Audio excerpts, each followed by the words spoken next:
দাদা বৌদির বিরিয়ানি তো আমরা প্রায় অনেকেই খেয়েছি এবং দাদা বৌদির বিরিয়ানির সাথে সাথে এখন কিন্তু ভেজ থালি, চিকেন থালি, ফিশ থালি, মাটন থালি এরকমও কিন্তু বিভিন্ন রকম থালির আয়োজন দাদা বৌদির হোটেল থেকে করা হয়েছে।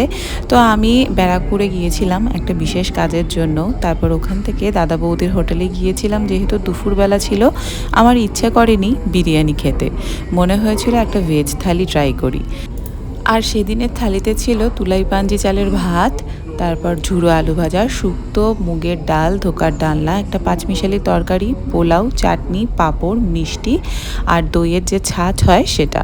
তো ভীষণ ভালো লেগেছিল। তোমরা অবশ্যই এই পুরো থালিটা কিন্তু দুজনে মিলে শেয়ার করেও খেতে পারো।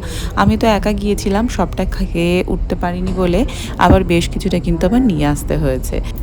আর এই সম্পূর্ণ থালিটার মূল্য ছিল কিন্তু 250 টাকা মাত্র। তোমরা কিন্তু অবশ্যই এই থালিটা ট্রাই করতে পারো।